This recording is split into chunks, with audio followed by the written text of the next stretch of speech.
Hello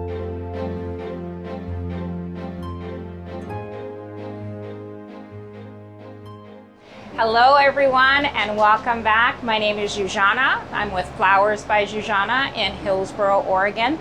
Today I wanted to show you how to make a simple bridal bouquet that will be the envy of everybody at the wedding. These days we have a lot of brides walking in and just wanting a quick bridal bouquet, nothing fancy, nothing crazy. I know Pinterest has 1,001 ideas, if not more, on how to make these ginormous boho bouquets. But I have found that a lot of brides come in and they want simple. They don't want all that huge fluff.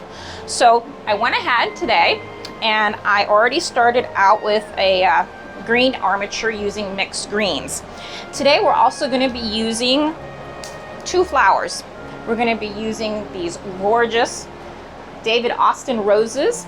The roses were provided to me by EC Flowers and More, and I have to tell you, the quality of these roses is out of this world. The fragrance alone makes my entire shop smell like a rose garden. Today, we're also going to be using heather, found at local floral supply wholesalers. They have all this. It's kind of a seasonal item. I like it. It's fluffy. It's gentle. And so that's what we're going to do. We're going to use 2 flowers and some greens. We're going to use some heather and we're going to use some David Austin garden roses. Today my pick is Tess. I love the deep, deep reds. It is absolutely gorgeous. They're opening up lovely. By the time the ceremony comes around a little bit later on today, these will be stunning. So again, already did a little greens armature. You can use whatever greens you have. You don't have to make it fancy. Like I said, just a little bit goes a long way. So it's not huge. It's not going to cover up the entire bride and her bridesmaids 10 rows down. It's just going to be perfect. So I did the armature. I started that and I actually went ahead and rubber banded them together just like that on the bottom. I don't know if you can see that real clearly. Easy to handle. I know my hands get tired when I'm doing bouquets. After being in this business for years on end, your hands just hurt. So make it easy on you. So we're gonna take these little guys and I'm just gonna plop it right down in the middle. Just like that. Pluck off that guard petal for you right there. And grab another one. And it's just quick. It's simple.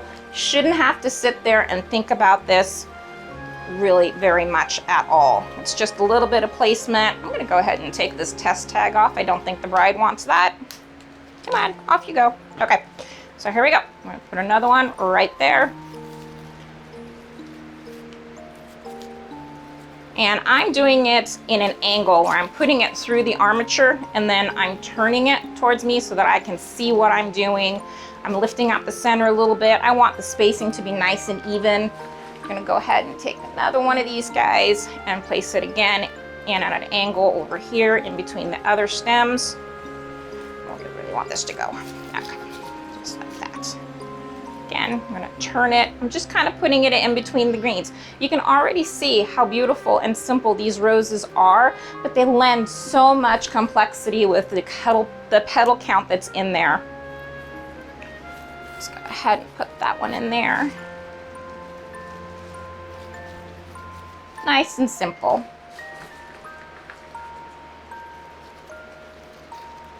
I like to leave some of the leaves on the roses. I know everybody has their personal preference. I'll take the ones that are lowest down on the bottom, but I like to leave some of the greens. It gives the bouquet time to keep drinking and bringing that water up to the blooms as it's sitting in a vase waiting for it to be picked up or to be delivered.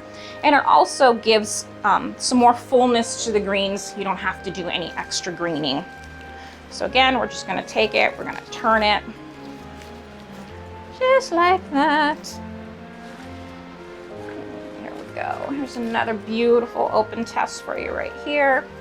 Again, I'm going to take the leaf off down that one.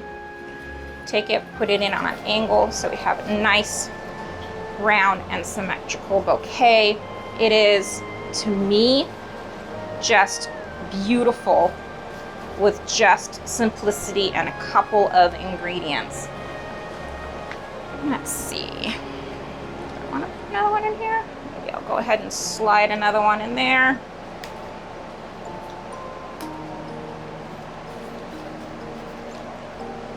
You can see how it's taking shape. Now I'm going back into the center of the bouquet. I want it to be a little bit more full. And again, these roses are going to open up more. I don't want that sticking out so much.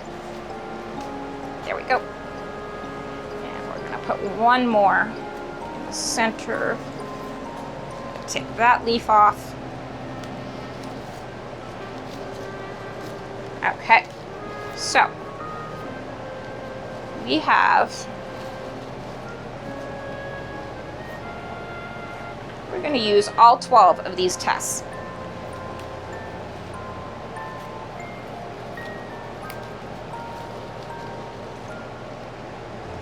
Go.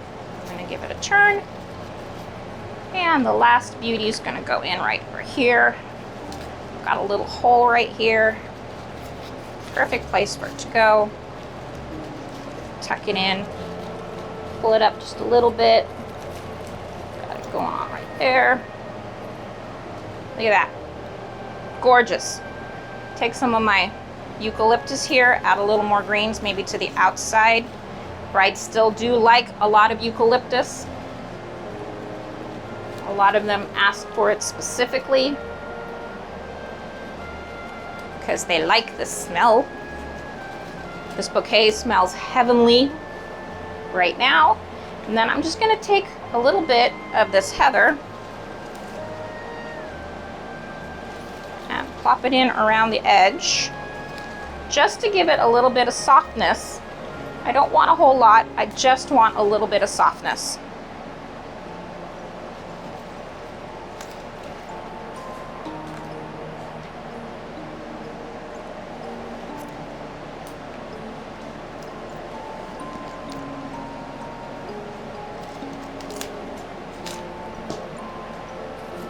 More eucalyptus on the bottom. And voila. You can finish that off any way you like it. Any color ribbon that you have in the store that maybe she's picked out. You can do whites, you can do reds. But look, it is an absolutely beautiful bouquet. I'd say well worth over $100 if you really want to price it out. David Austin roses are not the least expensive rose. That's something that you really need to explain to your brides. But wow, the bang for the buck that you get with 2 varieties of flowers and mixed greens. Can never ever go wrong. Thanks again for joining me. Again, thank you EC Flowers and More for these beautiful garden roses that are David Austin variety. Thanks again for joining me.